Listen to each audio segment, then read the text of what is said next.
This video is brought to you by Squarespace, which is where Minior lives, this square's worth of space. Minior! Pokemon has fallen to a whole new low, as in this Pokemon, Minior. It's a shooting star. It's falling. It's what it does. It's a mini meteor. Minior! But get this, according to the Pokedex, Minior eats dust in the atmosphere and lives in the ozone layer where it becomes food for stronger Pokemon. Now what stronger Pokemon might that be? Why, Rayquaza, of course, whose Pokedex entries claim it has lived for hundreds of millions of years in the Earth's ozone layer, never descending to the ground. This Pokemon appears to feed on water and particles in the atmosphere, and it flies forever through the ozone layer, consuming meteoroids for sustenance. The many meteoroids in its body provide the energy it needs to Mega Evolve. How do you think Rayquaza seasons its Miniors and Meteors? Like, they have to be tasty, right? Gosh, I wish I could get those recipes in a nicely organized website format, but alas, web design is way too complicated. Without the help of today's sponsor, Squarespace, that is. In Squarespace, you can go through a slew of best-in-class website templates to get a huge head start in creating your own professional website. Be it a recipe blog, an online storefront, an art portfolio, or business site, they've got everything. And making the sites your own is as easy as swapping out text and images, so the hard part is definitely out of the way. So check out squarespace.com to get a free trial to build your site, and then head to squarespace.com/Lockstin and use the code Lockstin to get 10% off of your first purchase of a website or domain. Squarespace! So easy, Rayquaza could do it. Oh yeah, so that Mega Evolution bit is notable, because when Mega Evolving, there's always like a big burst of rainbow energy, and Minior, the cutie that it is, comes in a whole rainbow of colors. Also, where did Mega Stones come from again? Right. Thousands of years ago, AZ fired the ultimate weapon powered by infinity energy, or Pokemon Souls, into the sky, which brushed up against some space stuff before the beam turned and crashed into the Earth. And now, every so often, meteors with Mega Stones fall down. Stones that come in a rainbow of colors and cause certain Pokemon to Mega Evolve with a burst of rainbow energy. Also, Minior was introduced in Sun and Moon, Gen 7, the gen right after Mega Evolution was introduced. And it was still a thing then too. Perhaps that Mega Beam from the ultimate weapon brought some of this space trash to life, actually. It gave some atmospheric particles sentience with the infinity energy Pokemon Soul stuff. I mean, it's powered by what is essentially the life force of Pokemon. Plenty of other Pokemon are inanimate objects come to life, and besides, stranger things have happened in Pokemon. Look at Grimer. Yeah, it's sewage sludge that came to life after being hit by X-rays from the moon.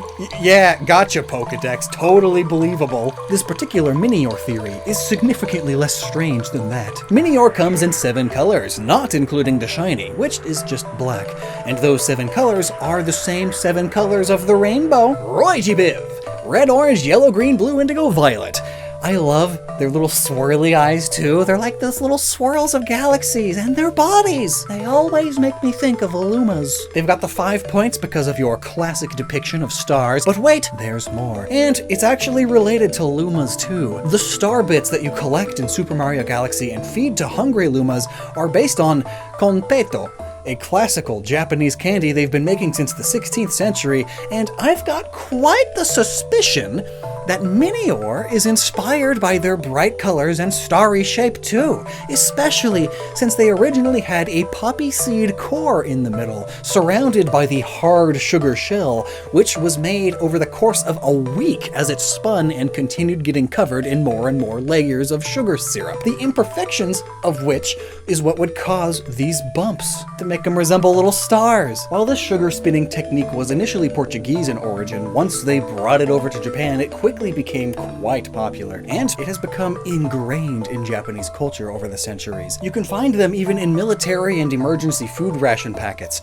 and it's said that leaving one at a shrine will bring good luck, and they are also the gift to give to symbolize welcoming, and as such they are common at weddings and childbirth celebrations, which is especially notable because shooting stars are often seen, superstitiously, as relating to childbirth. The belief was pretty big all over the Western world a few centuries ago. Quote, "When you see a shooting star, it is a baby's soul coming down from heaven, ready to be born." Another variant of the belief is that when a baby is born, a new star appears in the sky. If they are fated to be great, then the star is bright. But if they are destined to be a peasant, then the star is dim. And when you see a shooting star, that's when someone great has died. Some say the idea came about because of the biblical tale of the birth of Jesus, where upon his birth, a new star appeared in the sky, the brightest of all, and it guided some wizards to his house,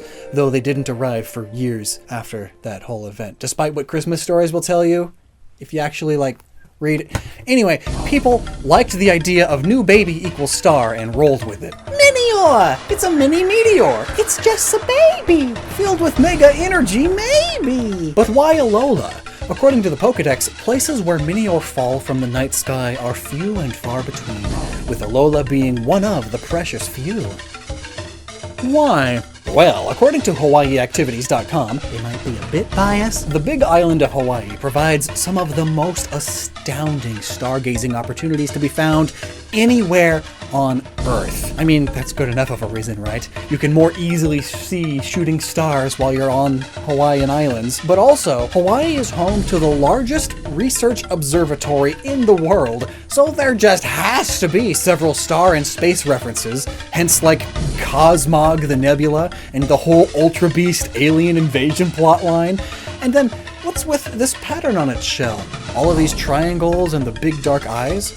Well, given the Hawaiian context, I first think of Polynesian gods and the tikis depicting them, of course, often with many quite ornate designs, and many with proportionally large eyes. Curious about this, I began looking for various Pacific Island gods and goddesses of the stars, and wouldn't you know it, Matariki from the Maori fits the bill perfectly. Matariki represents the stars and the number 7, fitting as there are 7 forms of Minior, and you can see her and her daughters in the sky in the form of this constellation, which in Japanese astronomy is known as the Subaru, hence the car company's logo, and in Western astronomy it is known as the Pleiades.